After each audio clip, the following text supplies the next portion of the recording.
And now, the SleepHawk Worldwide Podcast. Here are your hosts, Brandon Staton and Tyler Hansbrough.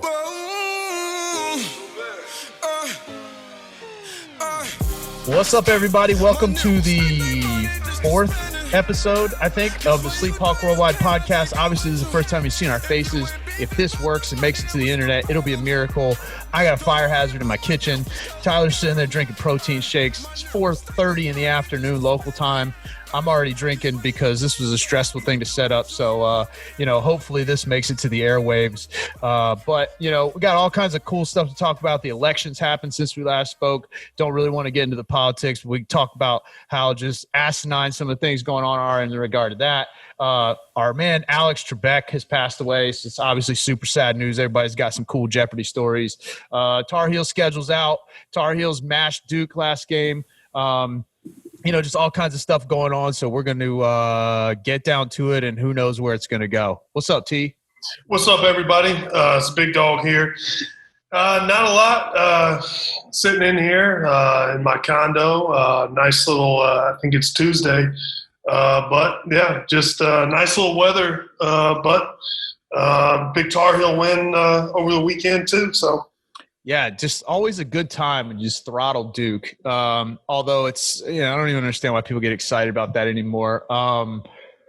The Bachelorette's tonight, and just so everybody out there in SleepHawk Nation knows, like last week we got together on a Zoom call, and I didn't realize. Well, I did realize, I guess, that the Bachelorette was 40, and then as soon as we got on there, which I was shooting her down in the first episode. Should have done that. She looked great.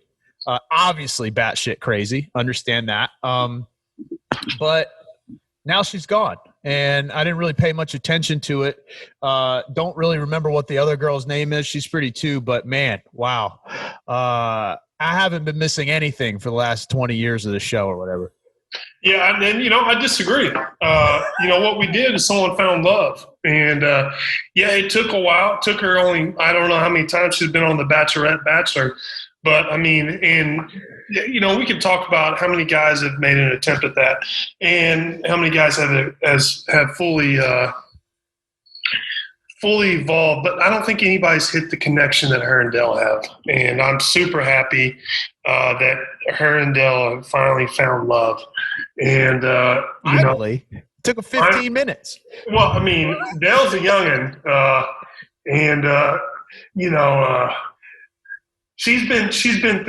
she's climbed some mountains, and I think when the season Dale's about to climb 2 mountains. Yeah, that's one thing I got out of the show. Yeah, Dale's got his hands full, and I will say one thing I noticed is when I noticed 2 things. Just say it, but yeah.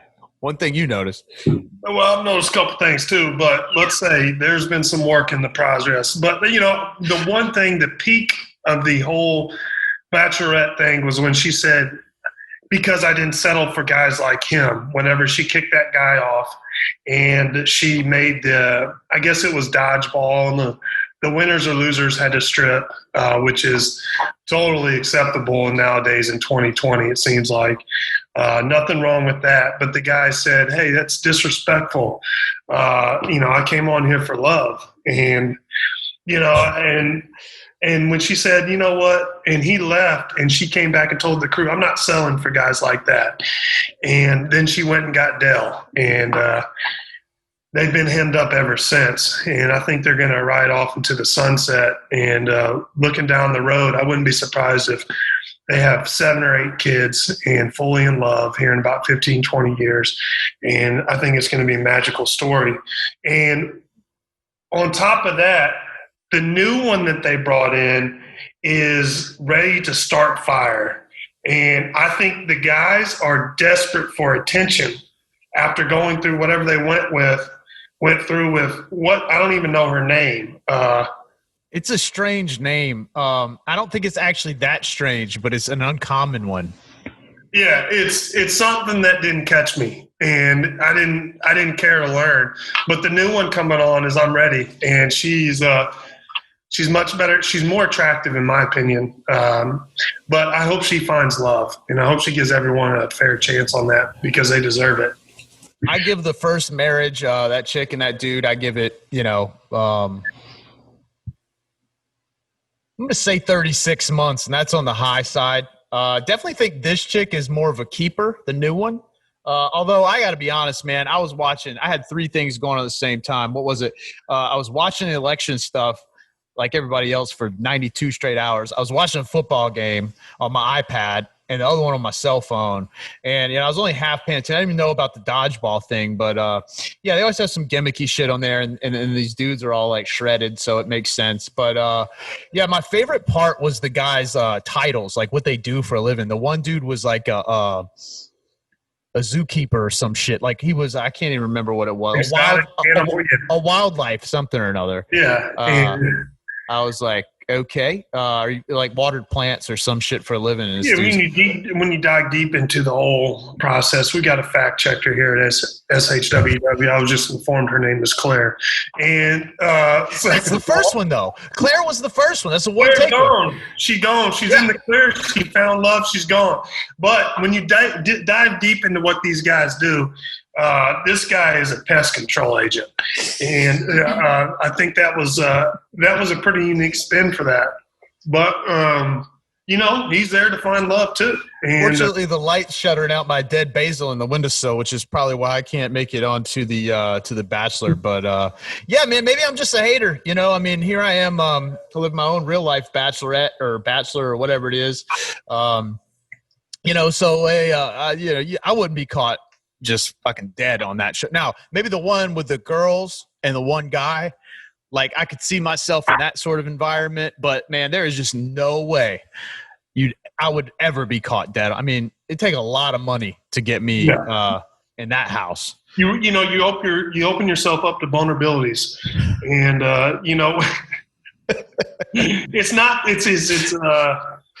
it's not easy to do, especially in front of all of America or the world.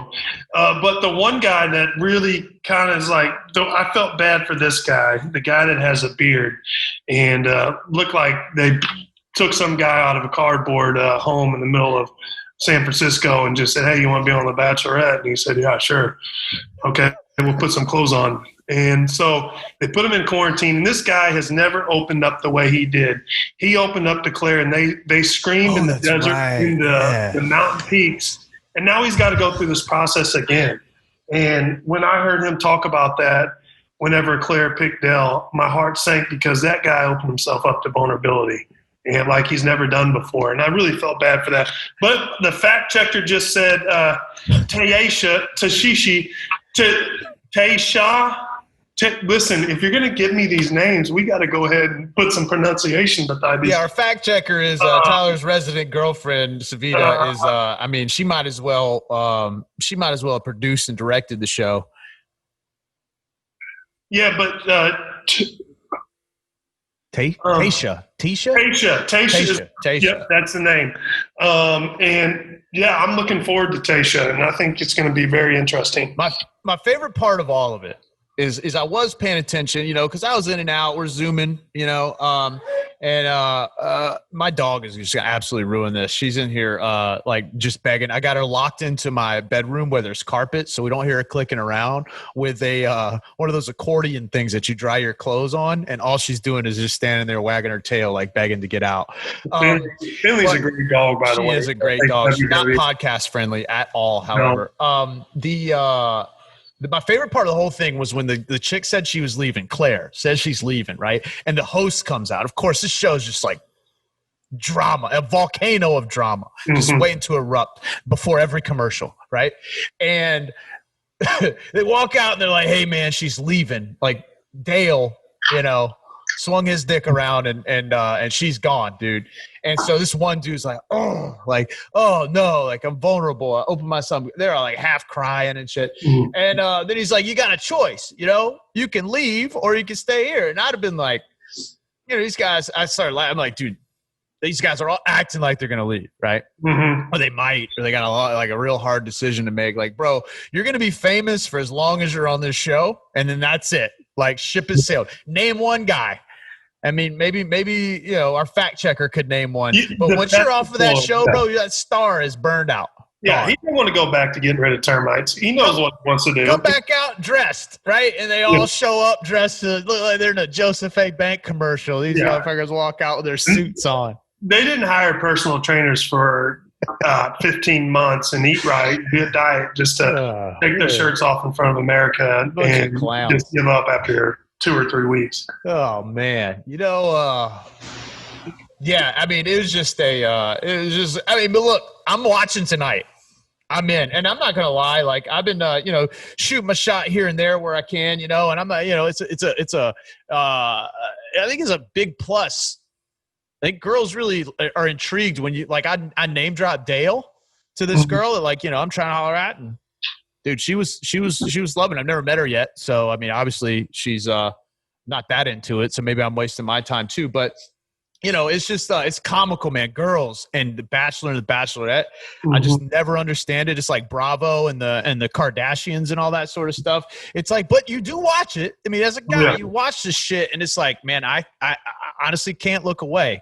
I get it. It's the stupidest thing on television. Yeah, I mean, we all have our shows or whatever, our board TV where we're clicking through. I remember growing up, I used to watch a lot of Cops, and I'm pretty sure they're not playing that on the airways now. That would be pretty controversial because they're not. That was actually a big deal. They just got rid of it.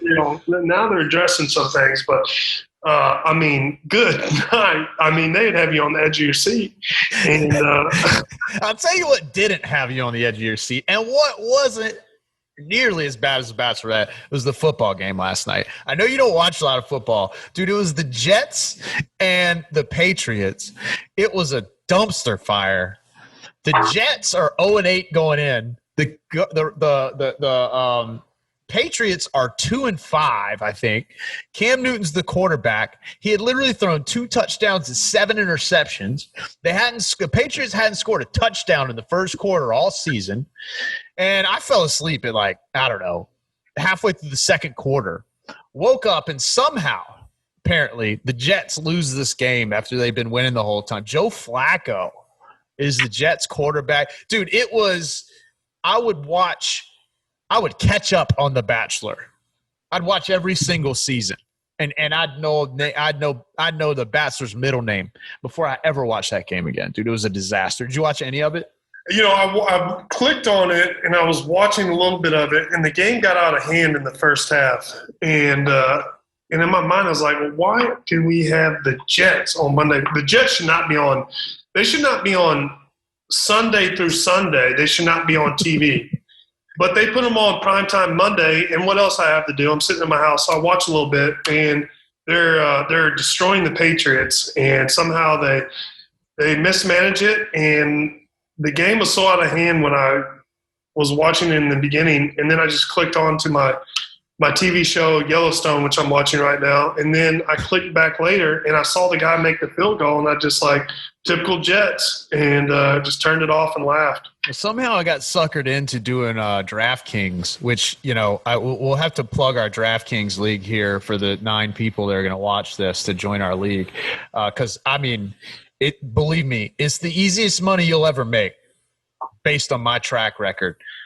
Dude, I just got blown out.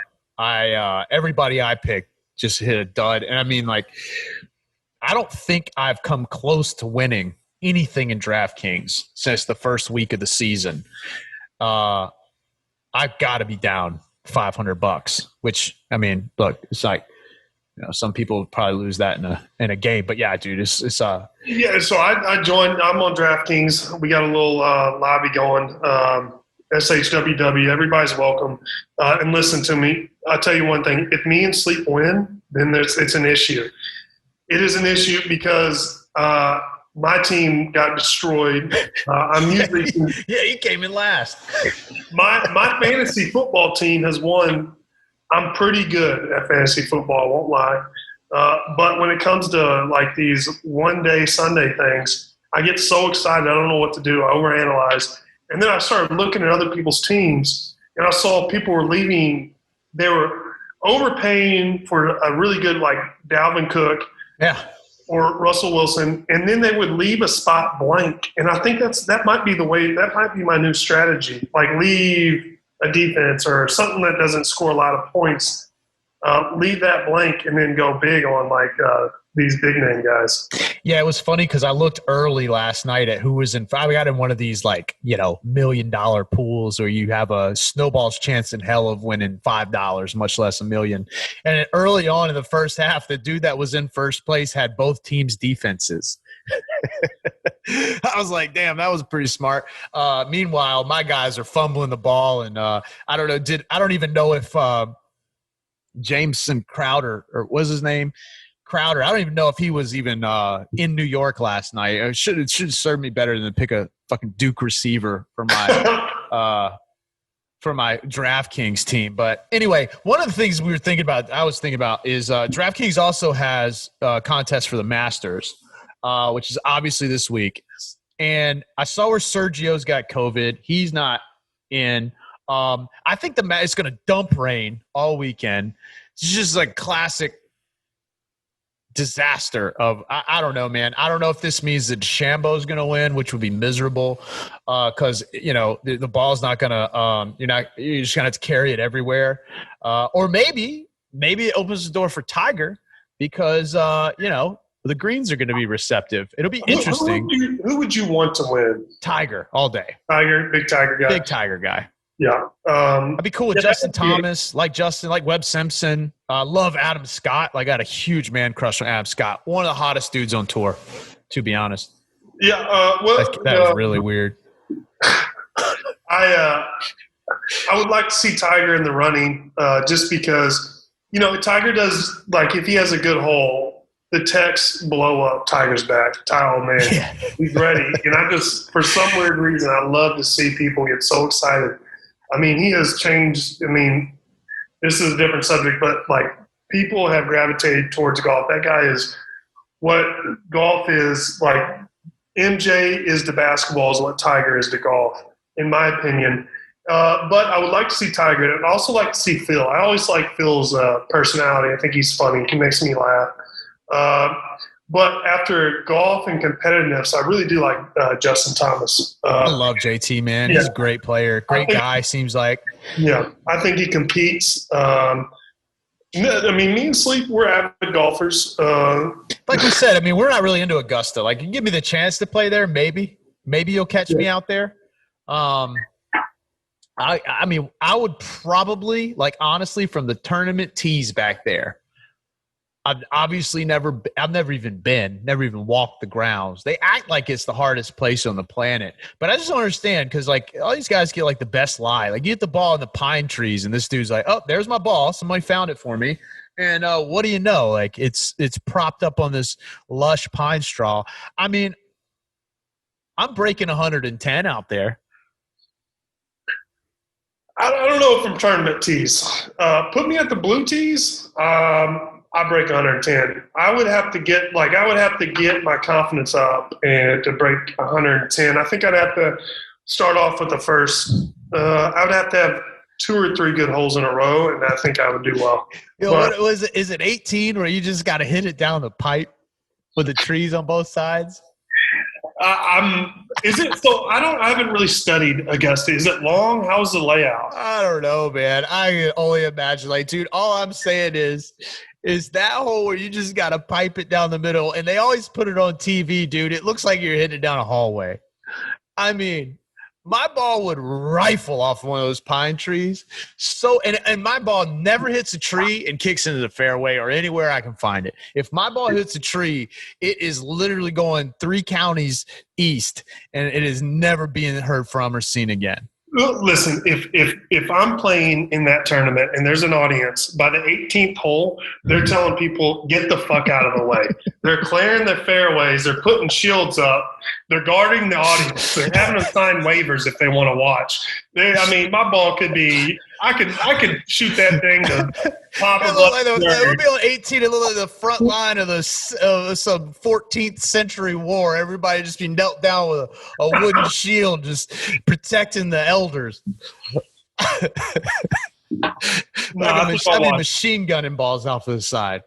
I I think it was Coach Williams. What's a famous par 3 hole? What number is that? Is that 12? I think. Well, whatever. Yeah, with the azaleas at Amen Corner, I think it's 13. Gosh, this is probably bad. Like, we should really know more about Augusta. Yeah, we should probably study up on this. We really do like golf. Yeah. But I think Coach Williams has played Augusta a few times, and I think he had a birdie putt or something like that, and just putted it right off the green, and just had to pick his ball up for a triple or a double or whatever, because it went right into is either water or whatever. But I know I've heard him talk about it. It's obviously one of his favorite courses. I actually played Pine Valley this spring, which was one of the best courses I've played to date. I was pretty fortunate to do that. I think the best I've played at TPC Tampa.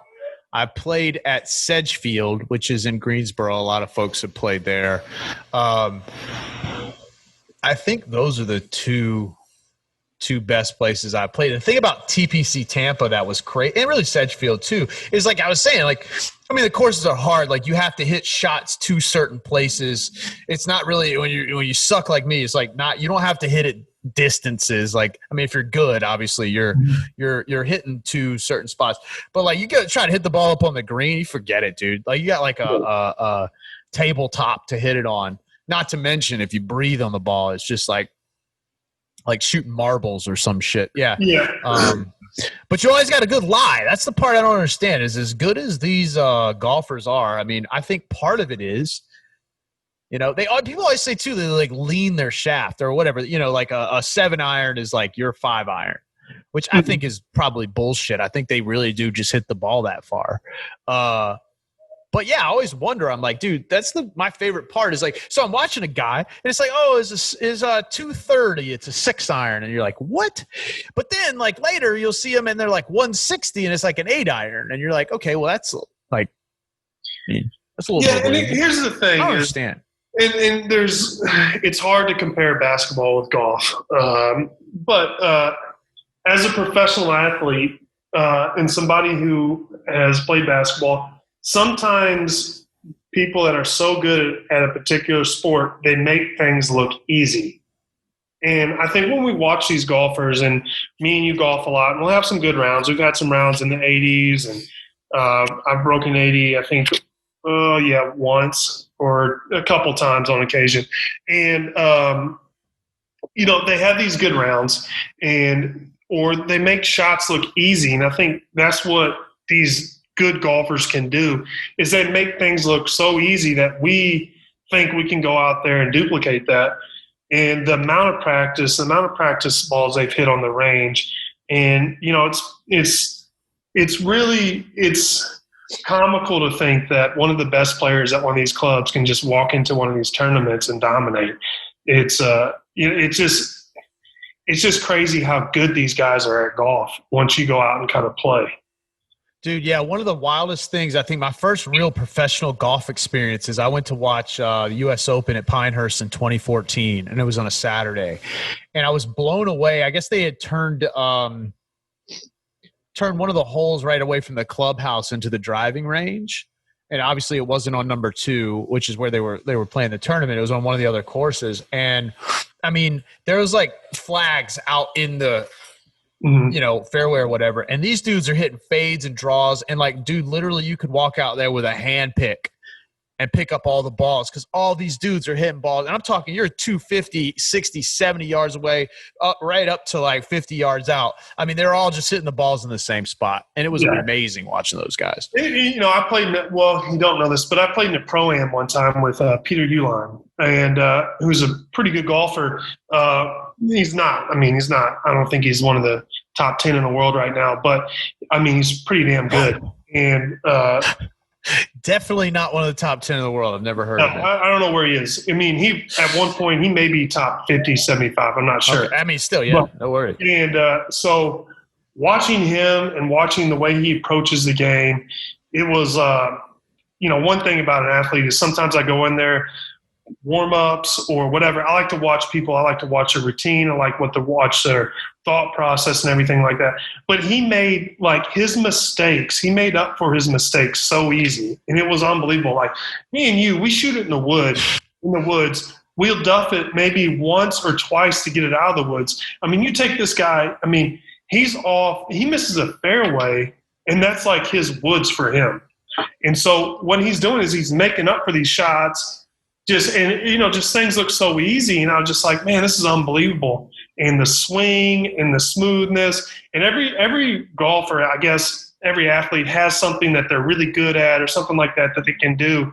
And I think for him, he was hitting like a driving iron or something like that.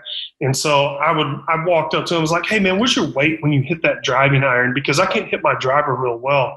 I kind of throw it all over the place. He was telling me, I put like a majority of my weight on my front foot, blah, blah, blah. And so it was cool to interact with him and kind of get like his feel for the game and see how he approaches it and how easy he makes the game. What time does Cam tee off?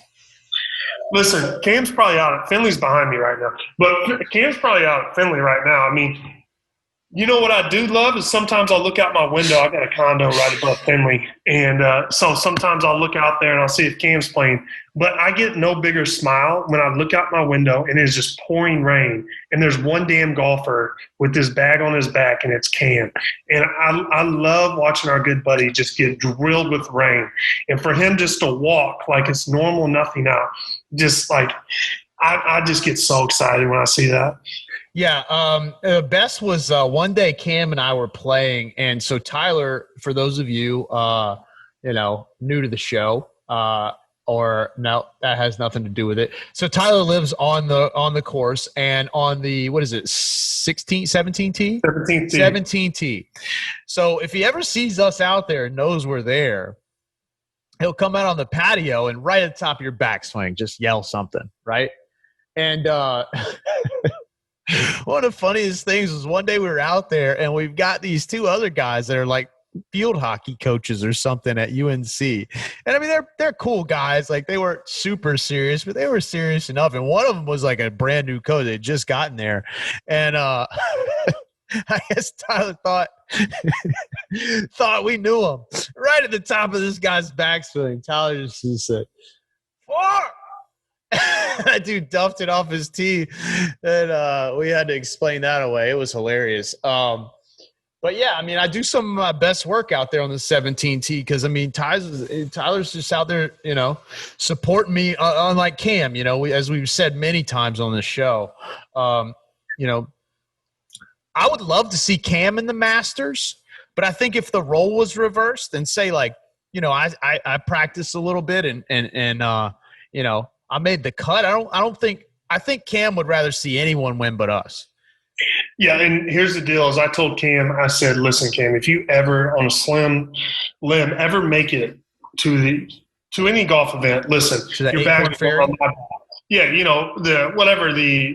something of significance. I'm not going to go hold your bag at the Finley Championship course and float around look like a dum-dum. But listen, put the bags on my back. I will caddy for you. I will be the biggest damn caddy out there. What's the guy in Happy Gilmore with the big-ass dude? Chubbs? No, not Chubbs. The big guy. Big white guy sitting back there. That will be me in the crowd for Cam. Oh, that would not be me. Yeah, I mean, honestly, like we said, Cam's really good. I think Cam genuinely believes, and I mean, Cam's in his 30s now, right? I think Cam genuinely believes that he will play in the Masters before he dies. And listen, Cam's listening to this, and I'll tell you what, I know he's smiling, and in his mind, he's like, I can't wait to prove these guys wrong. Yeah. And you know what? We hope you do. If you do, I tell you what, Cam, we'll have you as a guest. And you can have your day. You can tell us how you did it. I mean, your stardom will be at an all-time high. Once you land this gig. But yeah, man, good luck.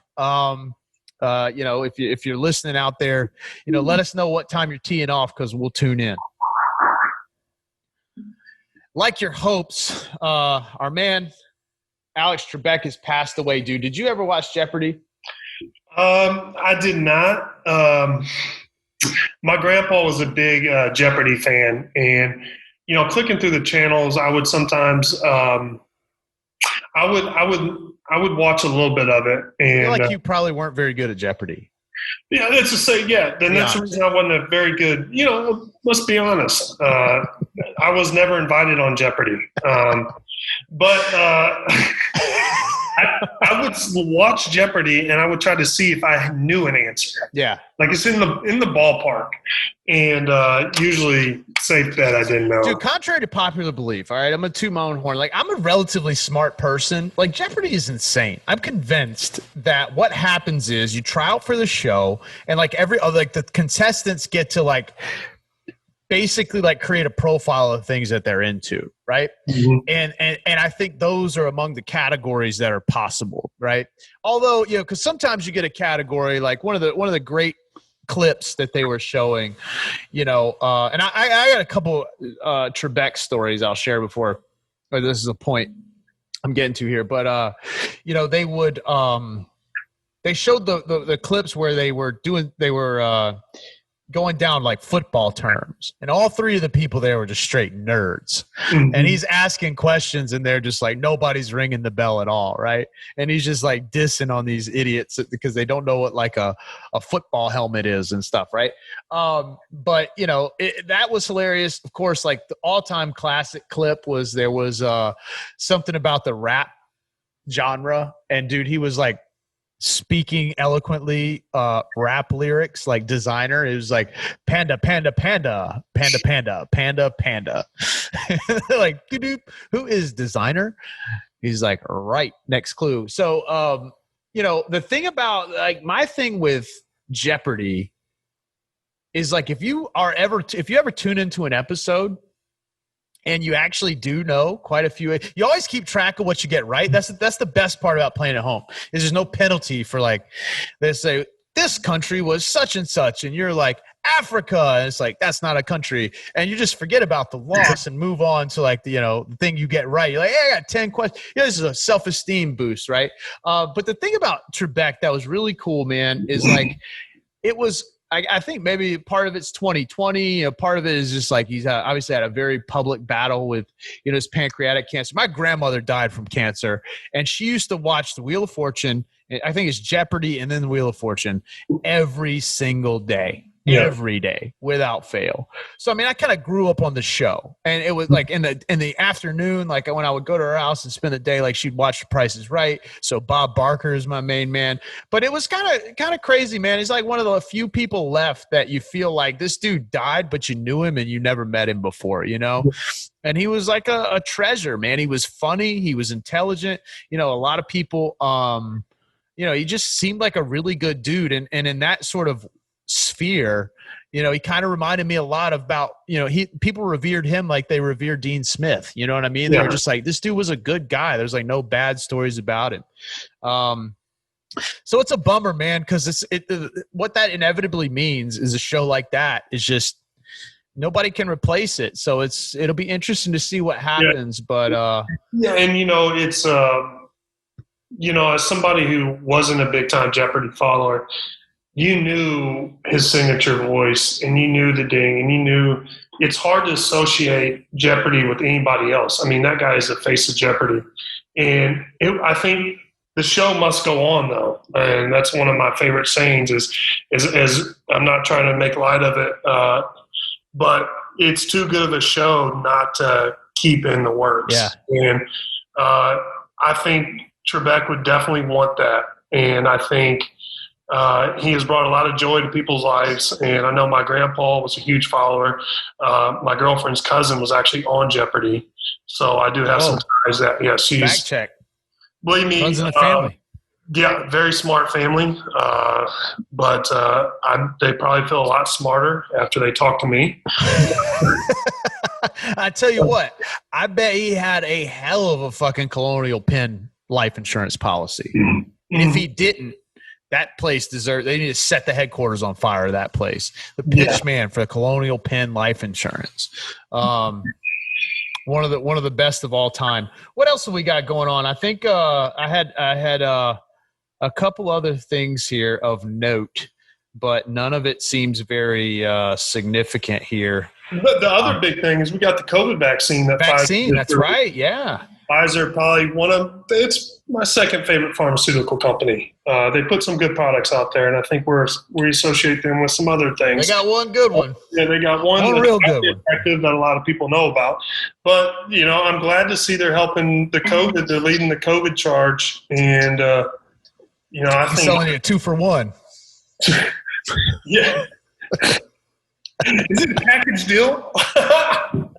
Buy these $300 Viagras to get a COVID shot free. COVID shot was free. All jokes aside, I mean, this is big for selfishly. I would like to see sports return. I think we're all kind of like itching for something to get back to some normalcy, and I think this provides, if everything goes right, some light at the end of the tunnel. And I think, what we're seeing a second wave in this country and all throughout the whole world. As numbers rise, I think people are letting their guard down because they're getting quarantine fatigue. And listen, if we can hold on and stay steady and know that there's hope, I think these numbers could drop and maybe we get back to normalcy anytime soon. Yeah, they're talking about having a vaccine out by the end of the month, which is crazy. It really makes you think and I think people, are talking about how they won't take it because they don't trust it and this, that, and the other. There was that whole dialogue. I think at this point, people are like, man, it can't get much worse. Like, is it going to kill me? What are the odds it kills me? If it doesn't, I'm taking it, I'll be in line as soon as they offer it up, because it's just it's what we've been waiting on. From what I understand, it's like a year thing, right? So like the same way you get a flu shot, I'd imagine it'll kind of go this route. But it would be nice, man. It would be nice to. I know there's a lot of people who don't want to go back to work, but not like they do want to go back to work, but they don't want to go back to work. So my girlfriend's actually a pharmacist. She studies this a lot. Well, she doesn't study vaccines, but she's in the industry kind of area and stuff like that. And so she was just telling me, hey, let's be realistic. In a lot of these things, there can be some delays and holdups and things like that. So, if we could just, hang on, not lose, let's all not go. I mean, the holidays are going to be a tough one. So, missing holidays and not being able to go see family and fly in all over the place is probably not a good idea. But if we could just hang hope and just know that help is on the way. And also, people don't expect this vaccine to be readily available to the general population when it first hits. That's my understanding, is the first people who are going to get it are the first responders and the people who need it. So, if you're young and healthy, hey, keep the precautions, and your time is coming, but not right now. Yeah, it's still a serious issue, man. We see the light at the end of the tunnel. I hope everybody just doesn't let their guard down, because we've come this far, and I mean, God knows we've army crawled our way to this fucking point. But it would be nice to get a a ray of hope to come through, and this sounds like it might be it. I don't want to get into politics. We have made a conscious decision not to do that on our show. But there's one thing, dude, that I just can't ignore, which is that, and this has nothing to do with political affiliation, but the word out there is when Giuliani set up this like presser, he thought they were doing it at the Four Seasons. And it turns out it was at this place called the Four Seasons, like Lawn and Garden. And someone made the decision that was like, all right, let's roll with it. And it turns out that this Lawn and Garden place is next to like an adult toy store and some other place, like a crematorium or wherever you go when you get cremated. And so I love the internet. There's like few things in the world that are better than the internet. I mean, I don't think there's anything better. But it has just been ablaze with just these like memes and stuff. And did you see this? It is absolutely hilarious. And man, if it doesn't matter who was standing there, like I would be clowning anyone. It was just like, dude, how could that happen? Yeah. I didn't see it, but the one thing you're standing in front of a garage door at a Lawn and Garden place that he thought was a Four Seasons hotel. Yeah, you are right about the memes. Nevada is getting killed. Like you think of a place that has numbers and deals with more numbers than any other state. Like we got Vegas there. There's no more gambling that happens anywhere than Vegas. Numbers, everything you put. How in the hell are you taking this damn long? Like, come on, Nevada, what's up? And I'm looking through Instagram and I'm seeing every Nevada meme and I'm just dying in my mind. I'm like, man, they look like some dummies. Dude, my favorite are the Joe Biden tax plan memes. Have you seen those? It says, if your pillow looks like this, and it's got one of those pillows that looks like someone's drooled on it for a decade. And it's like, if your pillow looks like this, do not worry about Joe Biden's tax plan. And there's another one that says, it's got like one of those like Tupperwares that someone's obviously put spaghetti in and reheated it in the microwave. It's like, if you have one of these in your possession, do not worry about Joe Biden's tax plan. Dude, the internet never lets you down. I mean, no matter what you're going through, if you're not into memes, like that's super suspect in my opinion. They keep me going, man. I wake up, first thing I do is look for the fresh ones and then send them to everybody I know. Yeah, you got to get the fresh ones before anyone else sees them, so you can get the comedy, so you can take credit for the laugh. It's almost like your meme that you design. But if you get late and you send it late, that means, hey, you know what? I'm the fourth or fifth person to send this person the same damn meme.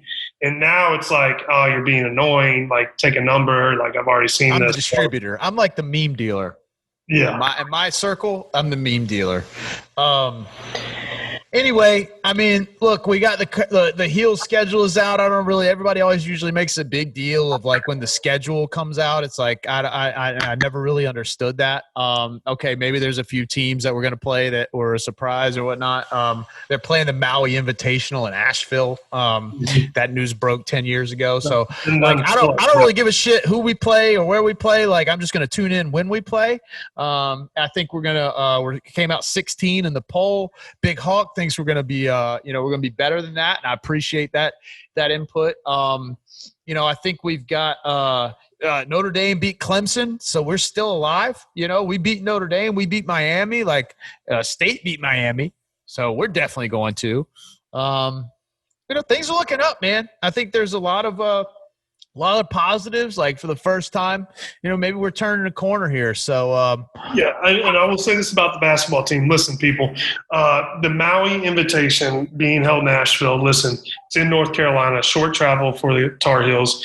You're not going across the country, then taking a long flight to Hawaii. Guys get to rest. So that is a good thing. And I look forward to watching that. With the COVID crisis comes people's like, it's not Maui. Sorry. Hey, we're not going to the beach and jumping in the hot tub and chilling. So, things like that happen. But the Tar Heels are going to be good. Okay. Listen, they're competitive. Coach Williams is one of the most competitive people I know. He's going to push these guys. He's going to make them better. And we've got very talented freshmen that I'm very excited about. And I think we're going to have a hell of a year. I don't know football. I just hope, I'm school pride, hope we win, but we'll see what happens. Last thing I want to ask you, and then we'll get out of here, about basketball. So one of the things I was thinking about the other day is, you got this issue with limited crowd sizes and in most cases, like very little crowd sizes. Do you think that's an advantage for a young team like ours? Do you think that, like, especially on road games, obviously, at home, it's obviously usually an advantage, but I was thinking the other day, I was like, we go on the road, maybe play a couple big conference games if, say this trickles into conference schedule. And, does that remove a layer of pressure of whatever it is that benefits a team like ours, or is it irrelevant?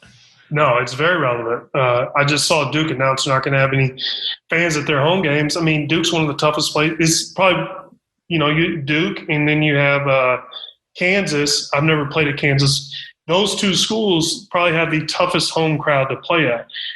You take that environment away. You take away that small, the small gym arena in Durham, Cameron, and you take the students and the environment out of there. You could have the game at the YMCA. Yeah. So, is that going to help us? Absolutely, it's going to help us. Is it going to take away from, like, part of the rivalry and the fun experience. Absolutely. But I think it gives these young guys that haven't played in that atmosphere an advantage. But the one thing I will say is playing on the road is playing on the road. Yeah. You're not sleeping in your bed. You travel the night before. Your routine's off a little bit. And that can have an effect, especially for young players who haven't done that. I was at Castle Fieldhouse, Coliseum, Cassell, whatever they call it at Virginia Tech.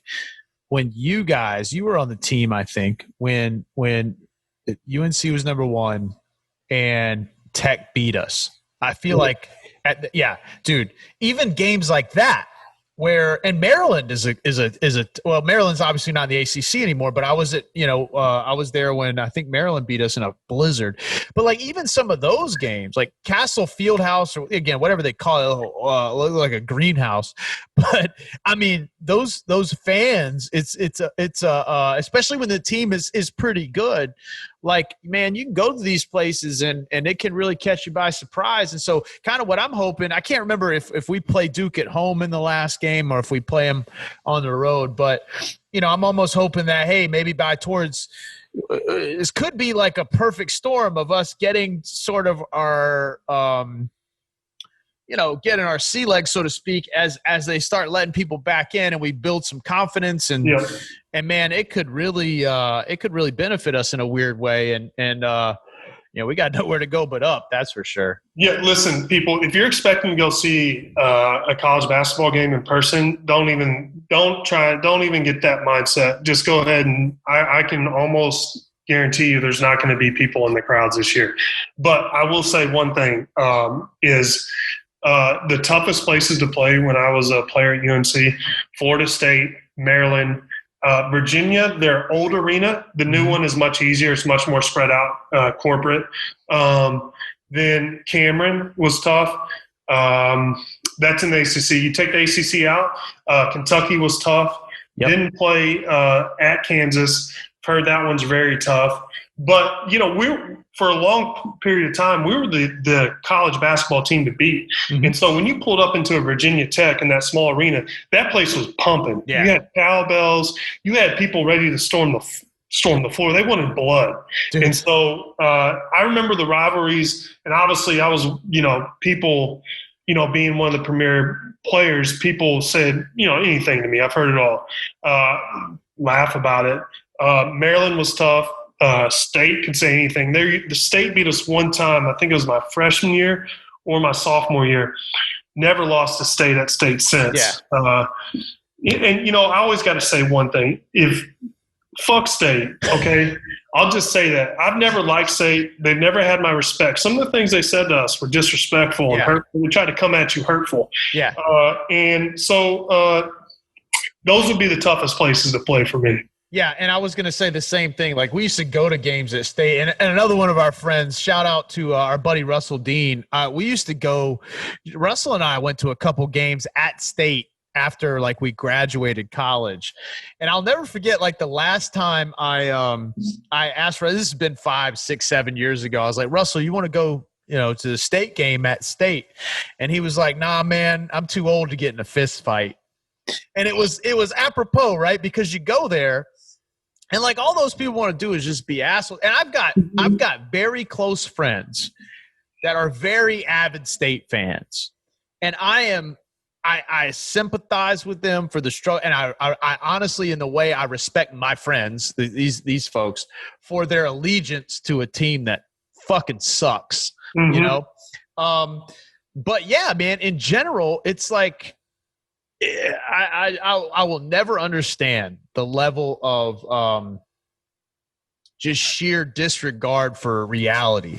There's one other group of people that I relate that to. We're not going there. But yeah, State, man, is a non-starter for me. We're going to demolish them. I think we even beat them last year, didn't we? I mean, we're fucking terrible, and they couldn't. Yeah. I mean, it's always a great day when you beat State, which is pretty common. Yeah, but, if it ends in Y, chances are we're going to beat them. Well, team, SleepHawk Worldwide. All right, here's what we got going on. We got 2 fucking followers on Instagram, and one of them are on Twitter. One of them's me. That's unacceptable. Our Instagram has been slacking with content, mainly because we have we're busy guys here. We're just getting a pod up here, so make sure you follow us over there. And then our DraftKings. That's what we're gonna really start pumping that here come this Sunday. Hopefully, I figure out how to edit whatever it is we got going. Hopefully, all this shit worked. I mean, it'll be a miracle if anyone sees this. But appreciate the allegiance so far. We're trying to get better. We haven't heard from anybody about what would make this better. So either that's a good thing or you guys just don't give a fuck about us. So hopefully it's the former. And but anyway, we're signing off this week. We're gonna watch The Bachelorette. We're gonna take notes. We're gonna watch some sports. We're gonna come back next week better than ever, and we'll see you then. All right, fellas. See y'all. Later.